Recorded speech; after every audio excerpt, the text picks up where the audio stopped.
السلام علیکم. زه ډاکټر عباس خان فرنټیر میډیکل سنټر کوهاټ. نن سبا په جمع کې موږ ته زیاتره مریضان راځي وایي چې ډاکټر صاحب ما ته تشې میتیازې ډېرې زیاتې راځي، چېرته شوګر مې نه وي. یعنې په جمعي موسم کې تشې میتیازې ولې زیاتې راځي؟ د دې مختلف وجوهات دي.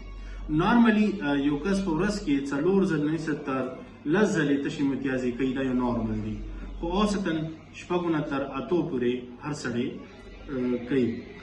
خو اوس په جمعي کې تشې میتیازې ولې زیاتې راځي؟ دا موږ سره د کولډ انډیوس ډایورسیس وجې نه کېږي.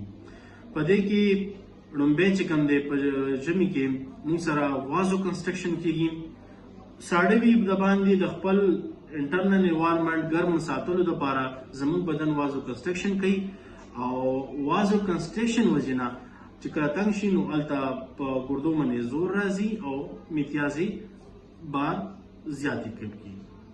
دویم دا چې د وینې پریشر سیوا کېږي، د وجې نه د تشو میتیازو فلو سیوا کېږي.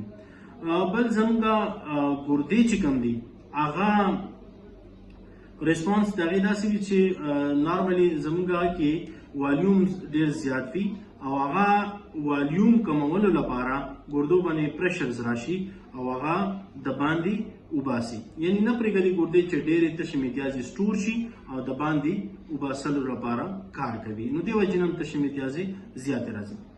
بله وجه په جمعي کې موږ نه خویلې کېږو، موږ سویټنګ چې کوم دي دا کمیږي، نو چې نه خویلې کېږو زموږ اوبه چې کوم دي بدن کې هغه بهر وځي نه، په ننه وي، نو دې وجې نه هم زموږ بدن بهر وباسي.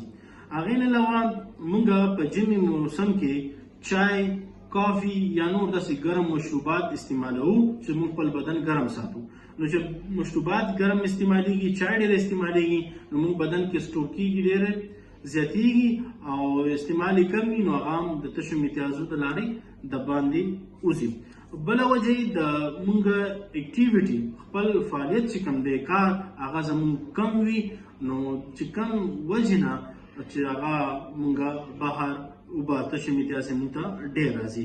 او یو هارمون دی چې هغې ته انټي ډایورټیک هارمون دی او هغه وازوپریسین ورته وایي، د هغې کموالی بدن کې راځي، او د هغې کموالي وجې نه موږ تشې میتیازې زیاتې راځي، او خلک دا فکر کوي چې زما شوګر دی. دا شوګر وجې نه دی، دا یو نارمل سیسټم دی زموږ جمعي کې چې زموږ بدن ګرم وساتل شي، او خپل بدن چې کوم انټرنل انوایرمنټ دی هغه ګرم وساتل شي، ځکه چې بهر یخ وي، ساړه وي. والسلام.